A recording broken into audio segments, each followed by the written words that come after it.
राधे दोस्तों, मैं आज आपके लिए जनसत्ता संपादकी का बहुत बेहतरीन टॉपिक लेके आया हूँ जो अपने एमपीपीएससी के पेपर 3 के पार्ट ए यूनिट फर्स्ट की फर्स्ट लाइन में ही दिया हुआ है। मतलब विकसित भारत @ 2047। तो इसमें आपको मैं इतने अच्छे डायमेंशन बताऊंगा और अच्छा भी दिया है, आप इसको एक बार पढ़ लीजिए। और इसकी पीडीएफ मैंने अपने टेलीग्राम ग्रुप में डाल रखी है जो कि अपने वीडियो के डिस्क्रिप्शन बॉक्स में है, आप उससे जुड़ जाइए, वहाँ पे आपको पीडीएफ मिलती रहेगी। ठीक है। और आप देखिए, मैं आपको आज विकसित भारत के डायमेंशन बताऊंगा, मतलब बहुत सारे, और आप आज पढ़ने के बाद आपको दोबारा पढ़ने की ज़रूरत नहीं पड़ेगी मेरे हिसाब से। ठीक है। परिभाषा, घटक, उद्देश्य, मापन, मंत्र, विशेषताएं, चुनौतियाँ और संभावना। ठीक है। जो मैंने आगे पीडीएफ डाल रखी है, आप उसको देखिए। मैंने कंटेंट एक जगह कर रखा है, तो आप इसको देखिए। ठीक है। अब अपन स्टार्ट करते हैं। इसमें कहा गया विकसित बनने की चुनौती भरी डगर। यानी कि इसमें ये विवरण मिलेगा अपन को कि विकसित भारत में क्या चुनौतियां हैं, या फिर चुनौतियां हैं तो इसको दूर कैसे किया जा सकता है। और इसमें विभिन्न रिपोर्ट आई हैं, उनके बारे में भी दिया गया है। जैसे अंतर्राष्ट्रीय मुद्रा कोष प्रबंधक ने कहा है, तो उसने मतलब इसी नीति आयोग की रिपोर्ट है, वर्ल्ड बैंक की रिपोर्ट है और IMF की रिपोर्ट है। ठीक है। तो इसको लेकर चलते हैं। चलो अब स्टार्ट करते हैं विकसित भारत पे। विकसित भारत यानी कि आप इसकी प्रस्तावना अपन लिखते हैं कि विकसित भारत, जैसे अपन यहाँ पे मैंने दे रखा है, यहाँ पे पढ़िए आप कि विकसित भारत अपनी स्वतंत्रता की शताब्दी तक राष्ट्र को एक विकसित इकाई के बनाने की भारत सरकार की महत्वाकांक्षी दृष्टि का प्रतिनिधित्व करता है। यानी कि सरकार है ना, अपनी सोच है ना, उसकी जो महत्वाकांक्षा है कि देश को आगे बढ़ाना है, उसका एक प्रतिरूप है एक तरीके से विकसित भारत। ठीक है। जिसमें अपने पर्यावरण, आर्थिक, सामाजिक, राजनीतिक विकास है, सब शामिल है। ठीक है। अब इसके अपन घटकों, ठीक है, अब अपन आते हैं आर्थिक, मतलब विकसित भारत के घटकों पर आते हैं। ठीक है। अब घटक में अपन लेके चलते हैं। इन घटकों को समझने से पहले एक बात समझ लीजिए आप कि घटक है ना, तो इनको अपन समझेंगे अपनी आर्थिक विकास, आर्थिक स्थिति, आर्थिक वृद्धि, जो सब की चीज़ें हैं ना, ये फिर अपन किसके फिर घूमेंगे, ये घूमेंगे कृषि, उद्योग, सेवा क्षेत्र, और जो अपनी जैसे अपन अब परिवेश में आए, मानवीय परिवेश में, तो जैसे प्रति व्यक्ति आय है, ठीक है ना, GDP ग्रोथ है, तो इनको लेके आएंगे। ठीक है ना। तो अब इसमें समझिए आप आर्थिक वृद्धि। तो आर्थिक वृद्धि से मतलब है कि जो अपनी अर्थव्यवस्था है ना, अर्थव्यवस्था के तीनों क्षेत्र है ना, प्राथमिक, द्वितीय, तृतीय, यानी कि कृषि, उद्योग और जो अपना सेवा क्षेत्र है ना, उसमें जो वृद्धि दर होगी ना, उसको आर्थिक वृद्धि से लिया गया है, मतलब उसको लेना है अपन को। ठीक है। आर्थिक समृद्धता भी बोल सकते हैं, इसको समृद्धि बोलेंगे। ठीक है। आर्थिक विकास, आर्थिक विकास से मतलब है कि अपनी ये है ना तीनों क्षेत्र, इनमें विकास अच्छे से होना चाहिए। मतलब कृषि में भी उत्पादकता अधिक होनी चाहिए, कृषि की विकास दर भी अच्छी होनी चाहिए, कृषि में रोजगार भी अच्छी मिलनी चाहिए, और यही सब चीज़ें सेवा क्षेत्र में भी होनी चाहिए, उद्योग क्षेत्र में होनी चाहिए। इससे मतलब आर्थिक विकास में जाता है। ठीक है। नवाचार, अब नवाचार से मतलब है कि यहाँ अपने तीनों क्षेत्र है ना, उद्योग, कृषि, सेवा क्षेत्र, इनमें नवीन तकनीकों का उपयोग करने चाहिए, नवीन मानव कौशल का उपयोग करने चाहिए। इनसे क्या फ़ायदा होंगे वो करने चाहिए। जैसे कि ड्रोन का उपयोग कर रहे हैं आजकल अपन सिंचाई सुविधाओं में, सिंचाई बोल रहा हूँ, कीटनाशक छिड़काव में कर रहे हैं अपन ड्रोन का उपयोग। ठीक है। मशीनरी का उपयोग अपन कारखानों में करने लगे हैं, तो ये नवाचार संबंधित हो जाता है। ठीक है। आर्थिक स्थिरता, आर्थिक स्थिरता से मतलब है कि जो अपनी आर्थिक स्थिति है ना, इसमें मान लो धन दौलत संपत्ति, ये है ना अपना पूंजी, तो पूंजी की स्थिरता होनी चाहिए। आर्थिक स्थिरता से मतलब इन सब तीनों क्षेत्रों के साथ साथ जो प्रति व्यक्ति आय है, GDP ग्रोथ है, सब ये स्थिर होनी चाहिए, वही विकसित रूप में होनी चाहिए, जैसे विकसित देशों की होती है। ठीक है। आर्थिक निरंतरता, यानी कि आर्थिक निरंतरता से मतलब है कि ये सब चीज़ें हैं ना, आर्थिक विकास, आर्थिक वृद्धि, नवाचार, आर्थिक स्थिरता, इनमें सभी में निरंतरता बनी रहे। मतलब आर्थिक जो चीज़ें हैं ना, आर्थिक आर्थिक वस्तुएं या घटक है ना, उनमें निरंतरता बनी रहनी चाहिए। ठीक है। अब आगे आते हैं, अब अपन आगे आते हैं उद्देश्य पर। ठीक है। उद्देश्य से मतलब है, इसमें क्या कहा गया है कि जो अपनी जैसे उद्देश्य में थोड़े आप सुन लेना, वो ठीक रहेगा। जैसे जनांकी लाभांश या कहें युवा कौशल, तो उनका अपन को उपयोग करना है। यहाँ पे लिख दिया, प्रत्येक विश्वविद्यालय के छात्रों और युवाओं की ऊर्जा को उपयोग करना। ठीक है। अब जैसे विकसित भारत के समान लक्ष्यों को प्राप्त करने की दिशा में लगाना, ये भी इसी का मतलब एक ही लाइन है, उसको उद्देश्य है इसका इम्पोर्टेंट। तो इसमें गरीबी हटाना होगा, भ्रष्टाचार निवारण होगा, बेरोजगारी निवारण होगा, भारत को एक विकसित देश में लाना होगा। ठीक है। और ये GDP वृद्धि दर है ना अपनी, उसको तेज़ करना होगा, और ये क्या बोलते हैं, ग्रोथ रेट है ना अपनी, जैसे अर्थव्यवस्था विश्व की 3rd अर्थव्यवस्था ले जाने का उद्देश्य है, तो जी लेना है अपन को। ठीक। आगे आते हैं, इसके घटक हुए, उद्देश्य हुए, अब मापन पे आते हैं इसके अपन। ठीक है। तो मापन से मतलब है कि जो अपना भारत विकसित भारत होगा ना, तो उसमें क्या क्या चीज़ें उच्च होंगी उसको लेकर कहा गया है। निर्धनता सूचकांक, यानी कि निर्धनता सूचकांक में अपन नीचे होंगे, मतलब ऊपर होंगे निर्धनता निवारण में, ठीक है ना। तो निर्धनता जितनी कम होगी ना उतना विकसित भारत बनेगा, ठीक है। वैश्विक नवाचार, यानी कि तकनीकी प्रतिस्पर्धात्मक रूप से अपन अच्छे होंगे ना, तो नवाचार जितना बढ़ाएंगे ना, उतने जितने नवाचार अपने बढ़े हैं ना, तो उस हिसाब से हम विकसित भारत की तरफ बढ़ेंगे। ठीक है। लैंगिक समानता सूचकांक, यानी कि महिला पुरुष मतलब थर्ड जेंडर, जिनको अपन समानता के साथ लेके चलेंगे ना, तो वो विकसित भारत का प्रमाण माना जाएगा, ठीक है। विश्व प्रेस स्वतंत्रता सूचकांक, जो कि विश्व प्रेस स्वतंत्रता सूचकांक है ना, इसमें अपन मीडिया को अपने मतलब लोकतंत्र का चौथा स्तंभ मानते हैं। यानी कि जितनी स्वतंत्र होगी ना, वो उतना विकसित राष्ट्र माना जाता है। यानी कि भारत स्वतंत्र प्रेस की अगर संभावना बढ़ती है तो विकसित भारत होगा, ठीक है। भ्रष्टाचार बहुत है, यानी कि भ्रष्टाचार बहुत से मतलब है कि अपने देश में जितना कम भ्रष्टाचार होगा ना, विकसित भारत की तरफ बढ़ेगा। मानवीय विकास सूचकांक, यानी कि मानवीय विकास सूचकांक में 3 आती हैं, जीवन प्रत्याशा, स्वास्थ्य, और एक आती है शिक्षा करके आती है, ठीक है ना। तो ये तीनों स्तर है ना, तीनों बिंदु है ना, इनमें अगर उच्चता है ना, तो अपन विकसित भारत की तरफ बढ़ रहे हैं, ठीक है ना। तो ये हुआ अपनी मापन की संविधान। आइए अब आते हैं अपन विशेषताओं पर। देखो, मैं थोड़ा स्पीड बोलने की है मेरी, तो आप देखना थोड़ा समझ में आया तो अब थोड़ा एडजस्ट करना भाई, मैं आगे से ध्यान रखूँगा इन चीज़ों का। अब विशेषताएं, देखिए विशेषताएं संरचनात्मक रूपांतरण, यानी कि जो संरचनात्मक रूपांतरण से मतलब है, यानी कि अपन कोई घर बनाते हैं तो उसको कैसे बनाना है, क्या करना है, क्या डिजाइन देना है उसको, क्या कलर करना है, उसके संबंधित आती है, ठीक है। अब आधुनिक पर्यावरण अनुकूल ठीक है, आधुनिक पर्यावरण अनुकूल होनी चाहिए, यानी कि सतत पर्यावरण विकास के अनुकूल होनी चाहिए, प्रदूषण रहित होना चाहिए, और मतलब वनों को बढ़ावा देने वाली होनी चाहिए, यानी कि संतुलित रूप से होनी चाहिए। अवसंरचना का निर्माण, यानी अवसंरचना में हो जाएगा, ऊर्जा हो जाएगा, अपना परिवहन हो जाएगा, स्वास्थ्य हो जाएगा, शिक्षा हो जाएगी, संचार हो जाएगा, इनका विकास करना। कृषि से अतिरिक्त श्रम का प्रवाह उद्योग की ओर होना, यानी कि जो कृषि में सबसे ज़्यादा अभी रोजगार मिल रहे हैं ना, उनको अपन उद्योग में ट्रांसफ़र कर दें, यानी कि सेकंड क्षेत्र है ना अपना, उसमें अपन ट्रांसफ़र कर दें तो अपनी विकसित भारत बन सकते हैं अपन। गुणात्मक रोजगार की व्यवस्था, ठीक है। अब दूसरी बात है तकनीकी विकास, उत्पादन में कुशलता व गुणवत्ता में वृद्धि करना। सबसे बड़ी बात है कि उत्पादन है ना, उत्पादन में अपन तकनीकी का उपयोग करें। जैसे कि मान लो कि उद्योग में आजकल रोबोटिक्स का उपयोग हो रहा है, तो रोबोटिक्स से क्या होगा, उत्पादन भी बढ़ेगी, उत्पादकता भी बढ़ेगी, ना उसको छुट्टी चाहिए ना कुछ चाहिए, तो इसका उपयोग हो रहा है। दूसरा हो जाएगा किफ़ायती दामों में उत्पादन निर्माण करना, यानी कि तकनीकी विकास से अपन कीमत भी कम कर सकते हैं। यानी कि मान लो अभी अपन मानव श्रम पूंजी भूमि जैसे जितने भी अपने 5 साधन हैं आर्थिक विकास के, 5 रुपये में बना पा रहे हैं अपन कोई चीज़, तो तकनीकी विकास से अपन उसको 3-4 रुपये में बना सकते हैं, तो इसको दाम में उत्पादन निर्माण हो जाएगा, ठीक है।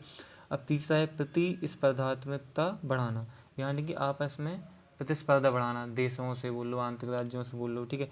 अब दक्षता बनाए विचार वृद्धि, यानी कि कोई भी तकनीक हो, कोई भी उद्योग हो, कोई भी मतलब वस्तु हो, उसमें नवाचार बढ़ाना है अपन को, नवीनता लाना है, और उसमें दक्षता यानी कि उसकी क्षमता बढ़ाना है, ठीक है। अब दूसरी बात हो जाएगा निवेश तथा निर्यात में वृद्धि होगी, ठीक है। अब इसमें सेकंड है ना अपना ये, तो इसमें एफडीआई भी बोल सकते हैं अपन, एफडीआई बोल सकते हैं, जो बड़े बड़े उद्योगपति हैं ना, उनको जो पूंजी निवेश करवाना बोल सकते हैं। और निर्यात, यानी कि अपनी जो वस्तु यहाँ पर निर्मित हो रही हैं उनको अपन बाहर बेच सकते हैं, निर्यात में बढ़ावा देंगे, ठीक है। अब एक और अपनी है प्रभावी सुशासन की विशेषता है, मतलब इसकी विशेषता है प्रभावी सुशासन। तो जवाबदेही, पारदर्शिता, भागीदारी में वृद्धि का जन केंद्रित शासन की स्थापना करना, यानी कि जवाबदेहिता कि हम कोई योजना चला रहे हैं ना, तो उस योजना की जवाबदारी हमारी रहेगी लागू करने की। पारदर्शिता, यानी कि जो योजना चला रहे हो तुम उसमें क्या कर रहे हो क्या नहीं कर रहे हो उसकी जानकारी जनता को होनी चाहिए, हर इंसान जानकारी ले सकता है। सूचना का अधिकार के तहत जो बहुत सारे काम भी किए हैं ना, उसके तहत सुशासन की स्थापना हो जाएगी, ठीक है। अब एक 5वें नंबर पर वित्तीय समावेशिता व सामाजिक सुधार। तो वित्तीय समावेशन से मतलब है कि जो अपनी वित्तीय संस्थाएं बैंकिंग जो है ना, उनकी सबकी सुविधा सभी वर्गों तक बिना भेदभाव के पहुंचना चाहिए अपनी, ठीक है। तो इसमें है योजना का उचित लाभार्थी तक पहुंचना, मतलब जो योजना संचालित हो रही है ना, जैसे अभी जनधन योजना है, बहुत अच्छी योजना है। इसके हिसाब से अपन जैसे किसान किसान है ना सम्मान निधि योजना, तो उससे उसके जो 6,000 रुपये आते हैं ना, जो जनधन के खाते में जाते हैं, तो ये वित्तीय समावेशन का एक भाग है। तो योजना का लाभ लाभार्थी तक पहुँचाना डायरेक्ट, तकनीकी द्वारा शिक्षण व स्वास्थ्य की पहुँच बढ़ाना। तो आप सोचिए तकनीकी, यानी कि एक्सरे मशीन आ गया, एक्सरे मशीन है अपनी, और सोनोग्राफी मशीन है, ये बहुत सारी है ना, इसमें स्वास्थ्य को बढ़ाना है, ठीक है। अब शिक्षा में कैसे हुआ, जैसे रोबोट्स द्वारा, खिलौनों के द्वारा अपन पढ़ा रहे हैं बच्चों को, तो इससे क्या होता है कि शिक्षा में विकास होगा। जैसे संचार, मोबाइल से जैसे मैं वीडियो बना रहा हूँ, तो वीडियो आपको जो सूचना दे रहा हूँ ना, तो तकनीक के हिसाब से भी दे रहा हूँ, तो जो शिक्षा का माध्यम है इसको बढ़ावा मिलेगा। ठीक है, अब संचार व्यवस्था का विकास। संचार व्यवस्था का विकास मतलब ये अपना कम्युनिकेशन है ना, उसको बढ़ावा देना है, इससे विकसित भारत बनेगा। हरित प्रौद्योगिकी 6वें नंबर पे आते हैं अपन। हरित प्रौद्योगिकी, पर्यावरण प्रतिकूल कृत्य का शमन, यानी कि जो पर्यावरण के विपरीत जो मतलब पर्यावरण है ना, पर्यावरण के विपरीत प्रभाव डालते हैं ना, उनको कम करना।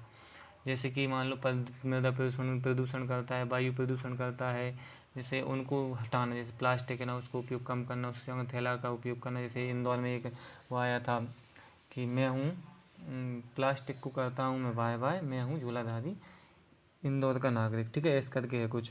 ठीक है, एक जैविक कृषि क्रांति, यानी कि आज जो अपनी रासायनिक कृषि है ना, उसको हटाकर जैविक कृषि को बढ़ावा देना चाहिए। उससे क्या होता है कि पौष्टिक खाद्य भी मिलता है, खाद्यान्न भी मिलता है अपन को, और मृदा प्रदूषण भी नहीं होता है, और वायु प्रदूषण भी नहीं होता है, और अपनी स्वास्थ्य है ना वो उच्च रहता है। पर्यावरण अनुकूल प्रौद्योगिकी पर ध्यान देना, जैसे हरित इमारत है, हरित इकोनॉमी है, बहुत सारी चीज़ें इत्यादि पर ध्यान देना है अपन को। ठीक है जी, इसकी विशेषताएं हुई।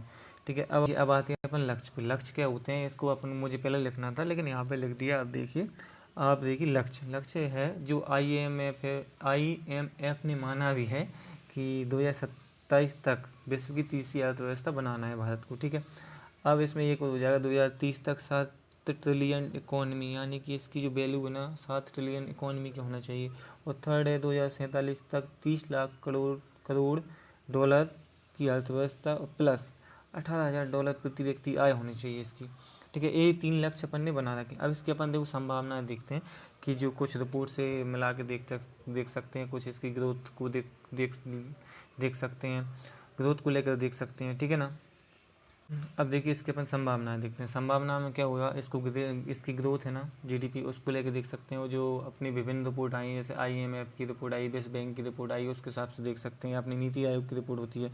ठीक है, अब इसमें देखिए जो IMF है ना, इसके अनुसार इसने कहा है कि 2027 तक विश्व की तीसरी अर्थव्यवस्था होगा, यानी कि भारत की अर्थव्यवस्था तेजी से बढ़ रही है, तो यानी संभावना है कि विकसित भारत बन सकता है 2047 तक। ठीक है, अब दूसरी है विश्व बैंक और नीति आयोग है ना, नीति आयोग की समिति और विश्व बैंक है ना, इनके अनुसार 2047 तक भारत विकसित भारत बन सकता है, बट कुछ चुनौतियों को निवारण करने के साथ। और तीसरा सबसे महत्वपूर्ण है वैश्विक तेजी से बढ़ती GDP ग्रोथ रेट, यानी कि विश्व में सबसे तेज गति से बढ़ती हुई GDP ग्रोथ रेट है अपने, मतलब सबसे तेजी से बढ़ती हुई GDP है अपनी भारत की विश्व में। जैसे विश्व बैंक के अनुसार 7% के हिसाब से बढ़ रही है, और जो RBI के हिसाब से बढ़ रही है 7.2% के हिसाब से बढ़ रही है। ठीक है, अब जी तो अपनी संभावनाएं होंगी। अब इसकी इंपॉर्टेंट आती हैं जो चुनौतियाँ, जो कि इसमें सबसे ज़्यादा विवरण दिया है चुनौती का और उपाय का सबसे ज़्यादा बताया गया है। ठीक है, तो अपन आते हैं चुनौतियों पर। चुनौतियाँ क्या है इसमें, पहली चुनौती है निम्न प्रति व्यक्ति आय, जो कि बहुत गंभीर चुनौती है। जैसे अभी है $2393 अभी अपनी प्रति व्यक्ति आय, इसको अपन को 8 गुना बढ़ाना होगा, तब अपना वो बनेगा विकसित भारत। और जी मेरे हिसाब से नहीं, ये चुनौती है, चुनौतियाँ इसमें दी गई हैं, और जी विश्व बैंक के हिसाब से हैं, विश्व बैंक और नीति आयोग की रिपोर्ट के हिसाब से हैं। ठीक है ना, तो आप इसको देखना। अब दूसरी असंगठित क्षेत्र में गरीबी। असंगठित क्षेत्र मतलब सरकारी क्षेत्र नहीं है ना, जैसे नौकरशाही है ना, उसको छोड़ देना। तो जो असंगठित क्षेत्र अपने भारत में सर्वाधिक है, उसमें गरीबी उच्च, मतलब 24.5% गरीबी है उसमें। वो कच्चा माल निर्यात रोकना तीसरा है। तो तीसरे में कच्चा माल का मतलब है कि जो अपने उद्योग में कच्चा माल उपयोग होता है ना, उसको निर्यात को रोकना। जैसे अपने लोहा का निर्यात होता है ना, जापान जर्मनी को हो जाता है, तो उसको रोकना है अपन को। ठीक है, अब चौथा है सेवा क्षेत्र में रोजगार विहीन समृद्धि, यानी कि मैं आपको बताऊँ सेवा क्षेत्र में रोजगार कम है, जबकि रोज सबसे ज़्यादा लोग कहाँ पे लगे, कृषि में लगे। यानी कि सेवा क्षेत्र में रोजगार ज़्यादा होने चाहिए थे, क्योंकि इसका अपना परसेंटेज GDP में देखें तो 55% के लगभग है, तो इसमें रोजगार ज़्यादा होने थे, जबकि इसमें कम है, जो अपनी एक चुनौती है। अब पांचवी चुनौती MSME व अनुसंधान में कमी, यानी कि जो अपने सूक्ष्म लघु कुटीर उद्योग है ना, उनमें उनकी कमी है देश में, और इन सब उद्योगों में अनुसंधानों की कमी है, यानी कि नवाचार की तकनीकी की क्या उपयोग करें क्या नहीं करें, अभी भी अपन परंपरागत रूप से लगे हुए हैं, उनकी कमी है। ठीक है, अब अपन आगे देखते हैं। देखो सुझाव, अब सुझाव में आपको बताऊं JB नीति आयोग की जो रिपोर्ट बनी हुई है उसके हिसाब से सुझाव हैं, और कुछ अपने हिसाब से भी देख लेते हैं सुझाव। इसमें है सुझाव, पहला है सुझाव निर्यात में बढ़ोतरी, निर्यात प्लस निवेश में बढ़ोतरी। ठीक है। जो पहला सुझाव है निर्यात प्लस निवेश में बढ़ोतरी। तो आप यहाँ पे देखिए निर्यात यानी कि जो अपन वस्तु बना रहे हैं ना, जब अपने पास कच्चा माल अपने उपयोग करेंगे तो वस्तु बनेंगी तो निर्यात बढ़ेगा ना, तो क्या होगा, इससे अपन को विदेशी आय की पूर्ति होगी, जिससे अपने आय प्रति व्यक्ति आय बढ़ेगी, जिससे जीडीपी की ग्रोथ बढ़ेगी, जीडीपी की जो क्षमता है वो बढ़ेगी, दक्षता बढ़ेगी, जिससे अपन विकसित भारत बन जाएंगे। निवेश में बढ़ोतरी यानी कि जो औद्योगिक है, उद्योग में निवेश को बढ़ावा देना है, तो दूसरे क्षेत्र में निवेश को बढ़ा दो, सेवा क्षेत्र में निवेश को बढ़ावा दो। इन दो चीज़ों से क्या होगा, अपने रोजगार बढ़ेंगे, रोजगार से प्रति व्यक्ति आय बढ़ेगी, जो विकसित भारत में सहायता करेगी। ठीक है। अब जनसंख्या वृद्धि को कम करना यानी कि परिवार जो परिवार कल्याण नियोजन है ना कार्यक्रम, उसको बढ़ावा देना, जिससे हमारे दो का मतलब जो नारा है वो साकार हो सके, जनसंख्या में कमी कर सकें। ठीक है। तीसरा है सार्थक शिक्षा व कौशल अवसर उपलब्ध यानी सार्थक शिक्षा से मतलब है कि रोजगार युक्त शिक्षा, ये शिक्षा दो कि जो रोजगार में उपयोग होनी चाहिए, जैसे स्किल दे दो कोई सी, जैसे कौशल विकास योजना के तहत दी जा रही है। कोई मान लो इलेक्ट्रिशियन बनना चाहता है तो उसको इलेक्ट्रिशियन की वो ट्रेनिंग दी जा रही है। ठीक है। इस तरीके से अब कौशल अवसर उपलब्ध कराना यानी कि इनको प्रशिक्षण शिक्षण में शामिल करना है, व्यावसायिक शिक्षा को शामिल करना है, और कौशल जो विकास है अपन को बढ़ावा देना है। ठीक है। अब चौथा आ गया पूंजीगत व्यय, बढ़ाकर बुनियादी ढांचा में निवेश करना। पूंजीगत व्यय से मेरा तात्पर्य रहता है यहाँ पे, पूंजीगत व्यय से तात्पर्य रहता है कि जो सरकार है ना, स्वास्थ्य शिक्षा परिवहन जो बुनियादी ढांचे हैं उन पे जो खर्च करती है वो होता है पूंजीगत व्यय। तो यानी कि यहाँ बोलना चाहते हैं कि सरकार द्वारा खर्च बढ़ाना चाहिए, यानी बुनियादी ढांचा मतलब आवास, पेयजल, जल सुरक्षा, ठीक है, और जो विद्युत बिजली संचार परिवहन इत्यादि चीज़ें हैं ना, इनको बढ़ावा देना चाहिए। अब 5वें नंबर पर जाए खाद्य एवं उर्वरक में छूट में कमी करनी चाहिए, यानी कि जो खाद्य उर्वरक है ना, इनमें अपन सब्सिडी देती है अपन को सरकार किसान भाइयों को, तो इसमें कमी करनी चाहिए, इससे अपना राजस्व व्यय राजस्व है ना वो बचेगा, थोड़ा राजस्व व्यय कम होगा अपना। अब इस 6वें नंबर पर कृषि में शोध व नवाचार को बढ़ावा देना। कृषि में परंपरागत तकनीक को छोड़ो, नवाचार को बढ़ावा दो, जैसे नई तकनीकी लाओ, ड्रिप सिंचाई इत्यादि है ना, इन चीज़ों को शामिल करो जिससे कृषि में विकास बढ़े। ये अपने तकनीकी रूप से विकसित बीजों का उपयोग करो जिससे उत्पादन बढ़े, इससे अपना कृषि का विकास होगा और रोजगार भी होगा और मतलब किसान की समृद्धता भी होगी। ठीक है।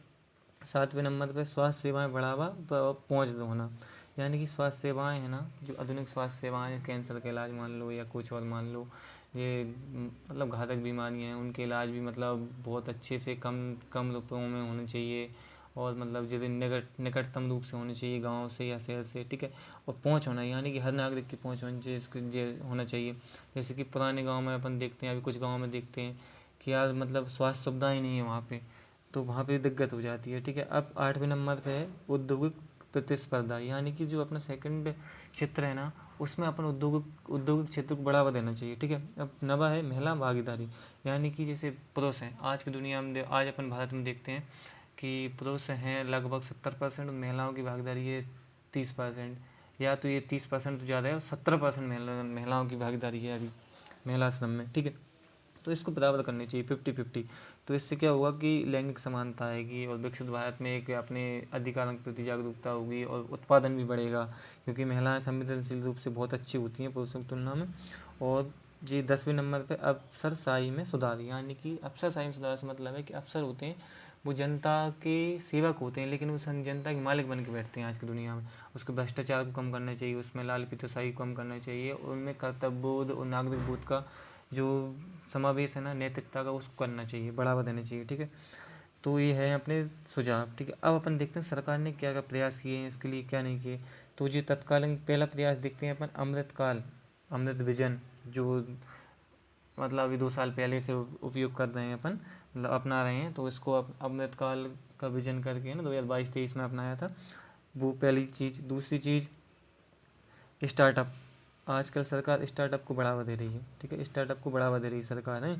तो स्टार्टअप से क्या होता है कि स्वावलंबी बनता है इंसान, स्वावलंबी बनेगा तो यार प्रति व्यक्ति आय बढ़ेगी, प्रति व्यक्ति आय बढ़ेगी तो राजस्व बढ़ेगा तो जीडीपी बढ़ेगी तो विकसित भारत बनेगा। ठीक है।